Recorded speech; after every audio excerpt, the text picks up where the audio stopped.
Voilà, an bɛ aw fo ka koɲumandaw ka don o don timinadiya kosɔn Lidi Media sanfɛ walasa k'aw kunnafoni an ko aw ma ko aw dan se dɔgɔkun kibaruw kɛnɛ kan ka jira k'a fɔ ko mɔgɔ fulen caman kɔni donna koro kɔnɔna na minnu bɔra Burukina dugu tan bɔɲɔgɔnko kɔnɔ dugu ɲɛmɔgɔw y'a jira k'a fɔ u bolokɔrɔla ɲagasara kosɛbɛ walasa ka se ka dɛmɛ don u ma kɔfɔlen ninnu ma b'a ye fana k'a fɔ ko politikɛnw y'a jira k'a fɔ ko sigikafɔ kura minnu bolo dara walasa ka jamanadenw hakilila dɔn politikɛnw kan ka bila minɛn kura min kɔnɔ u y'a jira k'a fɔ ko o tɔnsigi tɛ u fɛla ye an bɛna kuma o fana kan Usaba Sise n'ale ye jagilana ye Sulemani Sise ala ka hinɛ la o denmuso de don b'a ye k'a fɔ ale ye jakura dɔ bɔ ka bila min n'a tɔgɔ da ko i janto jan yɛrɛ kan ka yira mɔgɔw la dɔgɔkun laban nata in na an bɛ kuma o fana kan bi dɔgɔkun kibaruw kɛnɛ kan Jamanaw an bɛ aw fo ko kura ko dan se dɔgɔkun kibaruw kɛnɛ kan Koro i b'a ye k'a fɔ ko ye Mali cɛmancɛ dugu dɔ ye min ni Burukina cɛ man jan kosɛbɛ ten Burukina bɛ dancɛ bɔ dugu tan bɔɲɔgɔnko bolila jatigɛwalikɛlaw ɲɛ yen nɔ ni ka na u kun dogo Koro dugu kɔnɔ a kɛra sababu ye ni jama cayara kosɛbɛ fo dugu ɲɛmɔgɔw ta la ka se ka bilayɔrɔ sɔrɔ a bɛɛ lajɛlen na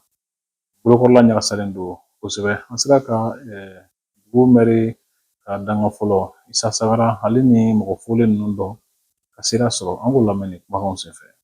Depuis 2023 an bɛ ka refusé recevoir Koro dugu na ani a lamini a vague fɔlɔ kɛra 2023 vague filanan kɛra 2024 maintenant nin ye vague sabanan de vague sabanan in mɔgɔ min bɛ ka na a ka ca parce que dugu 10 de wulila Burukina côté la ka Koro dugu sɛgɛrɛ dispositif kun b'an bolo avec la commission nationale chargée des réfugiés ani partenaires ani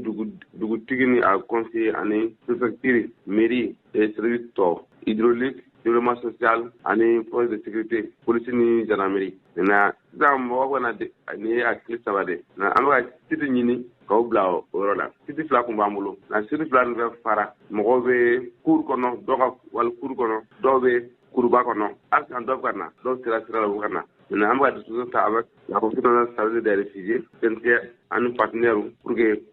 besoin urgent minnu bɛ yen ka recenser ka mɔgɔw dɛmɛ n'a ye o de bɛ laɲini don maintenant an bɛ o baara la sisan. Gɛlɛya jumɛn de b'aw ka nin baara in na? Gɛlɛya b'an kan parce que fɔlɔ partenaire ka ca mais bi bi in na partenaire ka dɔgɔ alors que dispositif min b'an bolo kɔrɔlen mɔgɔ min nana a tɛmɛ o kan gɛlɛya min b'an kan sisan pour que an ka équipe kura sɔrɔ ka mɔgɔ n'u reçoit joona ka sɔrɔ ka siyɔrɔ ɲini ka d'u ma ka sɔrɔ ka balo d'u ma parce que siyɔrɔ tɛ balo tɛ o de bɛ gɛlɛya bɛ an kan bi bi in na. A bɛ wele lase jɔn ma dɛmɛ sira kan sisan? Dɛmɛ sira kan an ka wele fɔlɔ ye État de ye à travers commission nationale chargée des réfugiés ani HCR mɔgɔw olu de diɲɛ tɔnba ye minnu bɛ réfugiés assister ka tɛmɛ kɛnyɛrɛ ye parce que dɔw ye kalo u nalen dɔ ye u ka so d'u ma ka ji d'u ma o kɛra korokaw yɛrɛ wulila ka dumuni d'u ma an bɛ wele da bɛɛ kan dugudenw kɛnyɛrɛ projet mɔgɔw ani État. An kɔni an nana ten an nana sen lajɛ sirala kɔni an ma gɛlɛya sɔrɔ terrorisme de y'an gɛn sisan kɔni dumuni ko de b'an na o kɔfɛ bonko soko sisan depuis an nana kɔni fɛn an ma fɛn ye min bɛ se k'a fɔ mɔgɔ ma kɔni an ma dɛmɛ sɔrɔ fɔlɔ parce que bi o y'a mɔgɔ bɛɛ weleli kɛ dɔw ka na sɛbɛn cɛse dɛmɛ ko la an bɛɛ de bɛ o yɔrɔ la mɔgɔ bɛɛ bɛ mairie la sisan an hamana ko in kɔni ko fila de don mais fɔlɔ in kɔni dumuni ko in de bɛ fɔlɔ lajɛ. Politikɛnw ye u ka nisɔngoya jira u ni kɔrɔdɔlaw ka bɔlɔlɔsigi dɔ senfɛ ka ɲɛsin jamana ɲɛmɔgɔw ka latigɛ talen dɔ ma o latigɛ ye mun ye o de ye k'a fɔ ko lasigi kura bɛna kɛ ka jamanadenw hakilila ɲini politikɛnw kan ka bila minɛn kura min kɔnɔ politikɛnw y'a jira k'a fɔ ko t'u fɛla ye sabula lasigi dɔw kɛra ka ban minnu ye a ko pereperela latigɛ wa ko bi b'a la ka kɛ politikɛnw yɛrɛ de kan n'o tɛ k'u ye fɛn caman kun an k'u ka laseli kumakan dɔw lamɛn Maître Muntaka Tall ye minnu kalan maison de la presse la Bamakɔ. An ye mun fɔ gouvernement ye an ko partout jɛna n'a ye ko dɔ ka bɔ u hakɛ la parti dɔrɔn man ca Mali kɔnɔ tɔnw ka ca syndicats ka ca kulu sifa bɛɛ ka ca nka bolosina an ma an ko an jɛna n'a ye an bi jɔ bɔ a la dɔ bi bɔ a la cogo min na an yɛrɛ bɛ o dalilu dɔn an b'o fɔ aw ye an bɛ taa o sira fɛ an ma ban filanan min bɛ yen parti yɛrɛ bɛ dilan cogo jumɛn ye an ko an jɛnna n'a ye sɛgɛsɛgɛli fɛn fɛn ka kan ka kɛ gouvernement yɛrɛ ye min ye a n'a ma min ye n'an y'o fɔ a ye o ka kɛ yanni parti kura ka dilan wali parti minnu bɛ yen olu ka don o hukumu kɔnɔ an jɛnna ni a ye an ko an jɛnna ni fɛn wɛrɛ ye bolomafara min di partiw ma u ka baara la a kana di ten n'a dira a ka sɛgɛsɛgɛ ni parti kelen sɔrɔla k'a ye dɔrɔmɛ kelen don fɛn na min t'a don sira ye o parti ka ci a ɲɛmaa ka ɲɛgɛn an ko an jɛnna n'a ye an ko an jɛnna n'a ye fana an ka partiw kulu la maa ka sɔrɔ min bɛ bila an ɲɛfɛ min ye tɔw dan boîte la k'o kɛ chef de file de l'opposition ye an b'o fana bonya an jɛnna ni o ye an jɛnna n'a ye fana k'a fɔ jɛ o jɛ hɔrɔnya de b'a la n bɛ parti kɔnɔ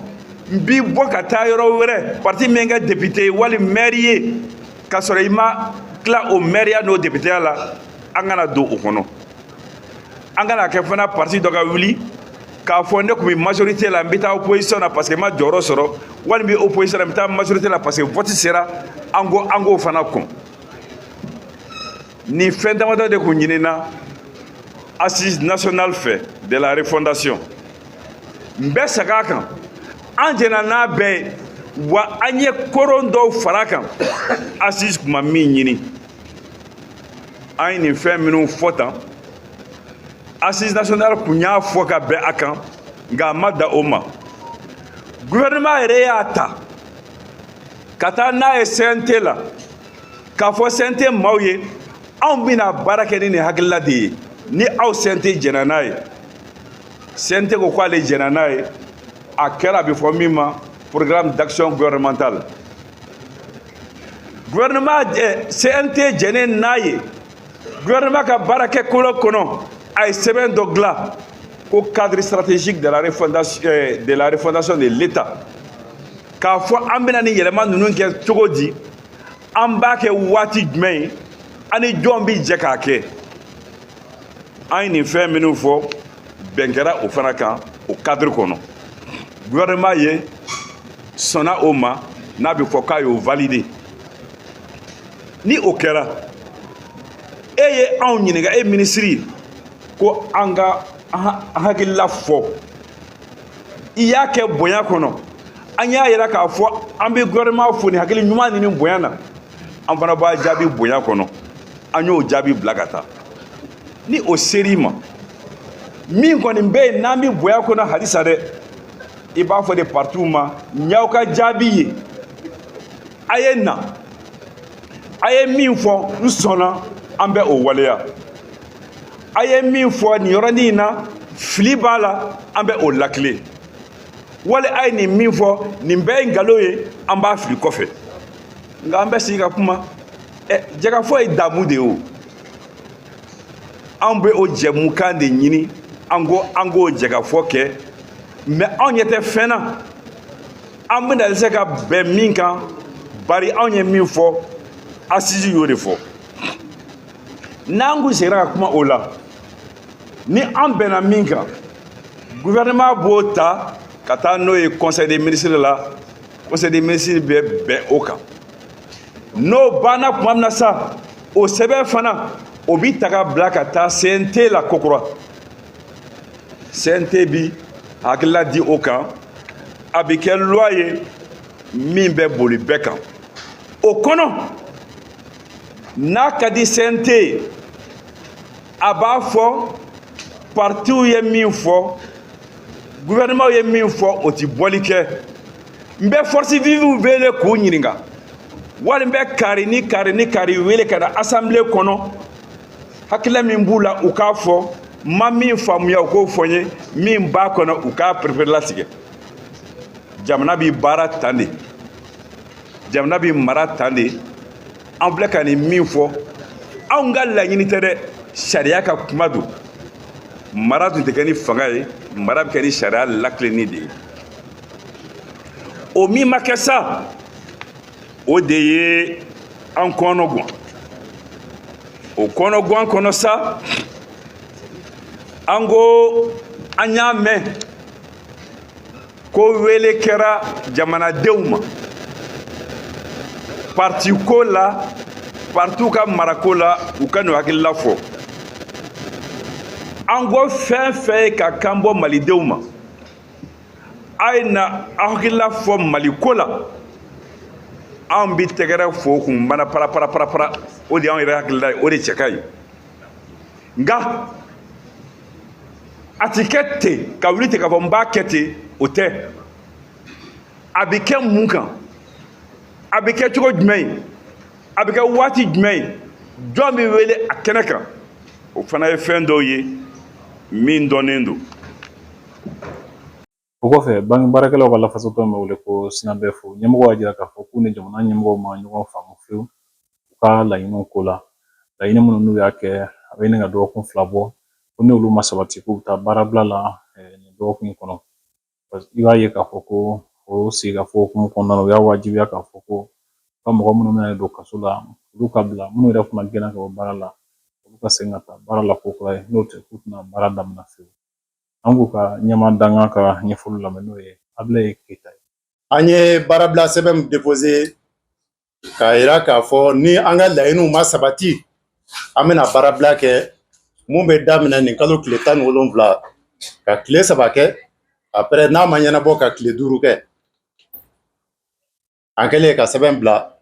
jamana ɲɛmɔgɔw y'an wele n'o ye direction nationale du travail ye an ka sɛbɛn in kɔnɔ laɲini 15 de bɛ yen ni tile 4 sigi ka kɔ kɔfɛ an kɛlen ka sigi ka fɔ kɛ tile 4 an ye jateminɛ kɛ k'a fɔ laɲini yɛrɛ la gɛlɛmanw ɲɛ ma sɔrɔ o si la o laɲini dɔ ye mun ye an baaraɲɔgɔn minnu bɛ Ecobank la n'u minɛna ka datugu ka bin u kan parce que minɛkun tɛ dɔwɛrɛ ye u ye baara kɛ i n'a fɔ an ka baara yɔrɔ sariyaw b'a ɲini an fɛ cogoya min na an tɛ sɛgɛn nin kuma in fɔli la donc u minɛna ka datugu ko sabula u sen donna ko dɔ la u kun man kan tɛ k'u sen don ko min na an ko banki o entreprise ka dɔgɔ diɲɛ kɔnɔ mun encadrelen don ka tɛmɛ banki kan a ka gɛlɛn banki baara la fili ka don a kɔnɔ n'i ye fili dontɔ a kɔnɔ fo ni mɔgɔ min y'i tugu sinon banki baara sɛnsɛnnen don an camarades ye baara mun kɛ bɛɛ y'a yira k'a fɔ baara kɛra ni sariya ye k'a daminɛ u ka baara yɔrɔ yɛrɛ sariya la n'o ye ko banque procédure bɛ mun fɔ ka na se bankiw yɛrɛ ka association bɛ yen n'o ye banki ɲɛmɔgɔw ka association ye APB nin bɛɛ jateminɛ kɛ k'a fɔ baara kɛra a kɛcogo la an yɛrɛ ye jateminɛ kɛ parce que mɔgɔw b'an cɛla minnu fana bɛ banki sariyaw dɔn an y'a ye k'a fɔ baara kɛra ni tiɲɛ bon baara min kɛ ko ɲuman bɛ mɔgɔ se kaso la est ce que i t'i sen bɔ o baara la pour que i kana taa kaso la o de la an y'a laɲini ni an baarakɛɲɔgɔn ninnu ma bila an ka préavis de grève in a tɛ wuli wa baarabila min fɔra an b'a kɛ a bɛ daminɛ nin kalo tile 17 o ye point fɔlɔ an ma accord sɔrɔ parce que minnu yɛrɛ kan ka na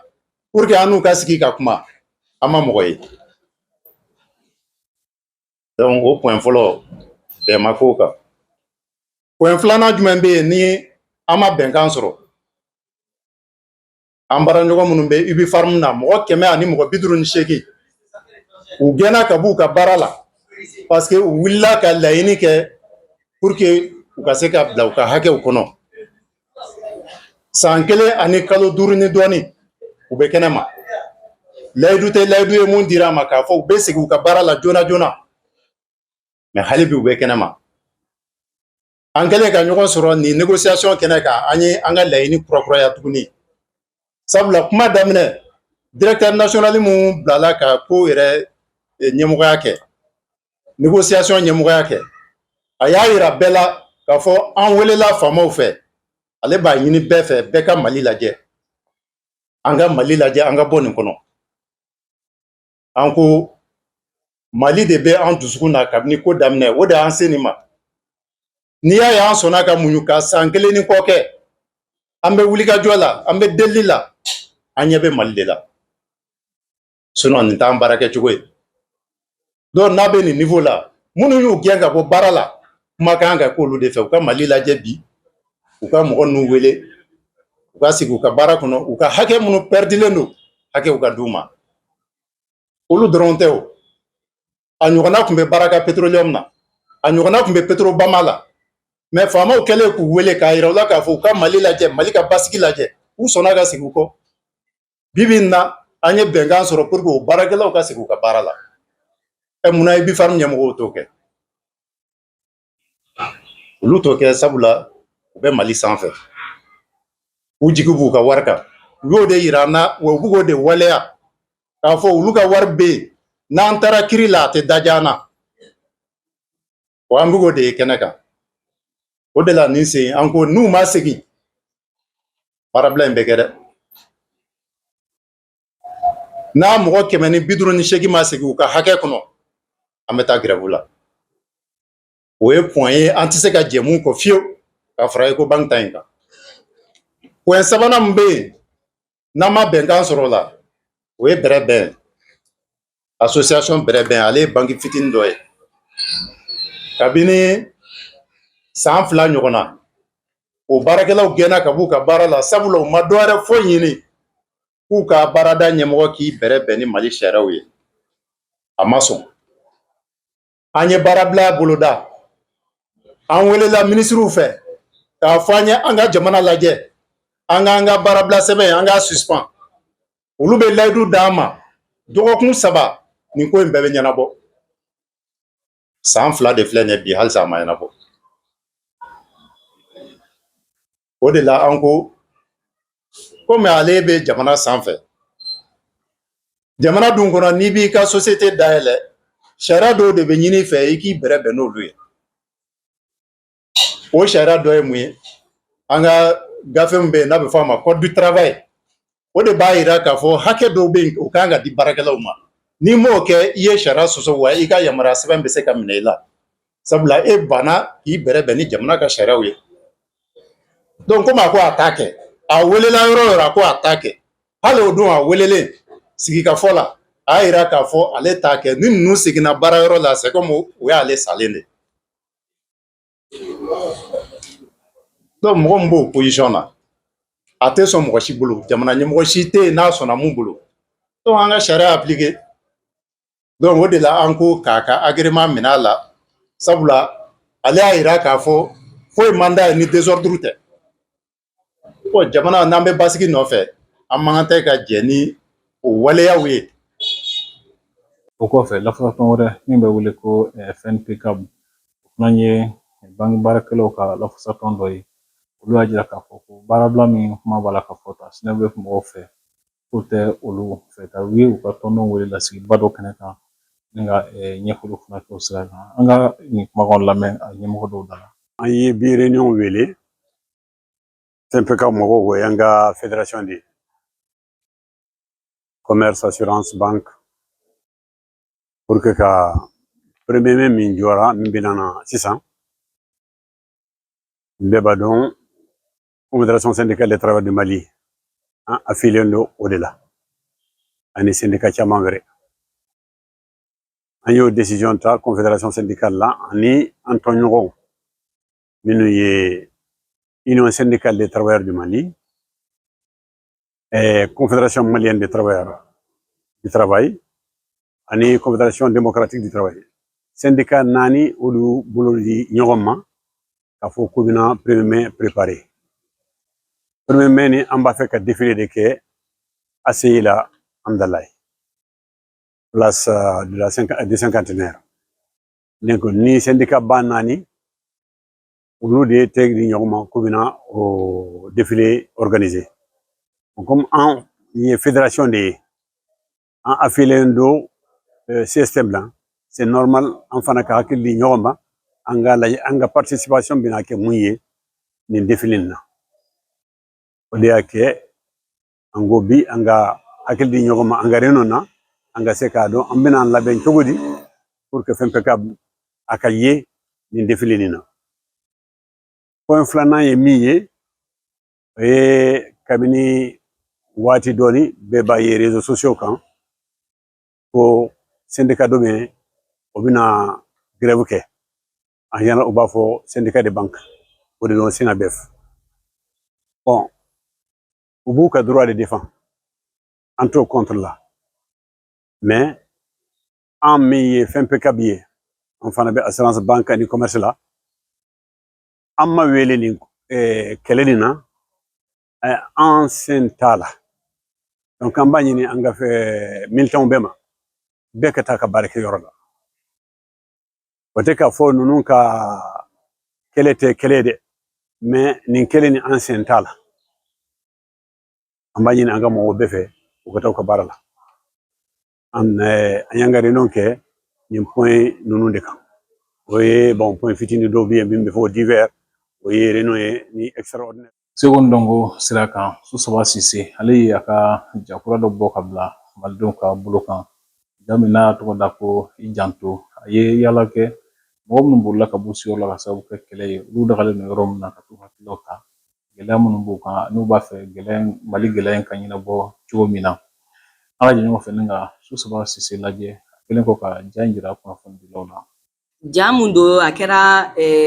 mɔgɔ minnu jagoya gɛnna ka b'u ka yɔrɔw la ka t'u bila kanw kɔnɔna la n taara olu de ɲininka u ka hakilinata ye mun na maliko la ani u ɲɛ bɛ mun na pour que mali ka taa ɲɛ ou bien an ka bɔ nin ko in kɔnɔna la parce que kuma dɔ la minnu b'a degun kɔnɔna la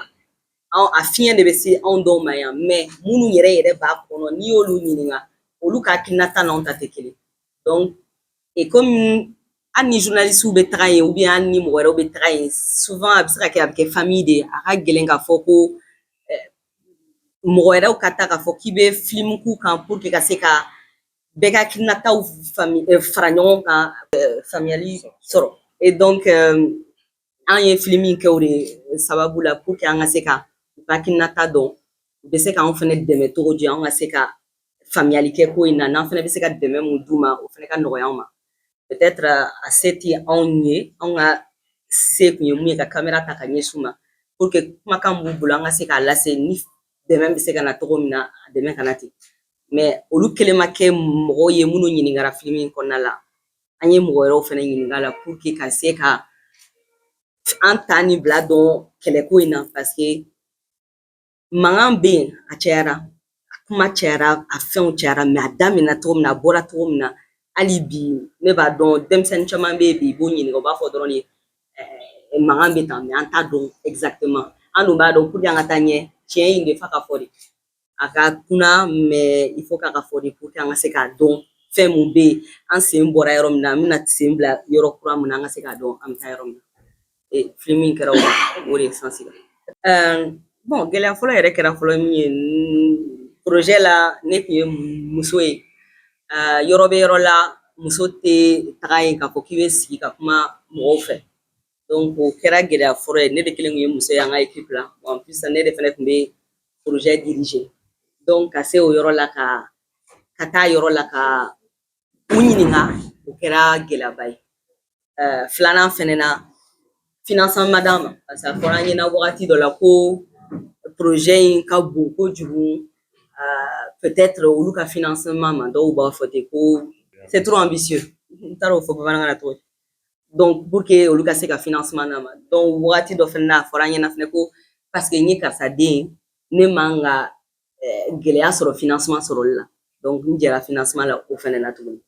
donc a fɛnw cayara ɲɔgɔn kan mais ne yɛrɛ b'a fɔ fɛn mun ye n dɛmɛ yɛrɛ ka film in kɛ o ye n jɛɲɔgɔnw ye parce que olu depuis a daminɛ u dara projet in na ni ne ye blocage sɔrɔ yɔrɔ o yɔrɔ olu de b'a fɔ ayi an ye fɛn mun daminɛ an ye layidukan di yan fɛ an ye layidukan di yan fɛ donc fo an ka taga de n'an ma taa dɔrɔn mɔgɔw bɛna tigɛ an na donc vraiment o de ye maintenu ka se ka film in kɛ fo bi an sera na ani cɛkɔrɔba yɛrɛ ka dɛmɛ parce que vraiment a ye film in lajɛ a diyara a ye a ko i gɛlɛya i bɛ fɛn o fɛn kɛ film in ka bɔ ɲinan kana tɛmɛ ka sɔrɔ a ma donc o kama voilà n bɛ yan pour que a ka se ka a kɛnɛ kan Sidi Touré ni ale ye Segu Ndongo minisiri so Mama Falenba dɔ ye ale fana kun bɛ kɛnɛ kan minisiri Mamu Dafe tɔgɔ la a y'a jira k'a fɔ ko mɔgɔ bɛ kalan caman sɔrɔ ni ja in fɛ an ka o siraw lajɛ ni jaw la. Jakura in tamasiri damadɔ b'a la. A filimu a tunera muso de y'a dilan. O ye tamasiri ka min bɛ muso jɔyɔrɔ yira an ka sinima ɲɛtako la. Kɔfɛ tamasiri wɛrɛ fɛnɛ b'a la, o ye Solomani Sise Ala ka hinɛ a la, ni o tɛ fɔ tuguni barisa bɛɛ b'o dɔn sinima bɔnnaku kan. Sabanan ye min ye, an yɛrɛ ka lakana, an ka lakana kuma fɛnɛ b'a la. O dun o ye sisan o ye bɛɛ haminako ye. Donc tamasiri caman de bɛ filimu in kɔnɔ. Bon ne b'a bila mɔgɔw ka mɔgɔw hakili ka mɔgɔw lafaamuya gɛlɛya ninnu dɔw kun ye min ye, an ka se k'an miiri k'an tasi ka a lajɛ a bɛ se ka ban cogo min. Ni fɛn kɛra n'i y'a kun n'a sababu dɔn a bɛ a solution sɔrɔli nɔgɔya la. Donc ne ɲɛna filimu a bɛ mɔgɔw sensibiliser o sira. Ne ka welekan ye sinima in a bɔko fɔlɔ bɛ kɛ le 19. Donc an bɛɛ ka ɲɔgɔn sɔrɔ sinima Babemba la le 19 pour que ka taa an balimamuso soutenir, ka taa filimu yɛrɛ lajɛ k'a dɔn a bɛ ka cikan min fɔ an ye. Jamana de bɛ dan sigi bi dɔgɔkun kibaruw la kibaruw farala ɲɔgɔn kan jɛ ka baara dɔn Andre Traoré, Michel Mamba Kulubali, Kɛniɲare, Emmanuel Jara. An bɛ aw bɛɛ lajɛlen fo k'a yira k'a fɔ k'aw kana ɲinɛ k'an ka jaw like ani k'u partage ani k'aw abonné an ka page la walasa ka jaw sɔrɔ u bila waati yɛrɛ la. Ala ka waati wɛrɛ yira an na.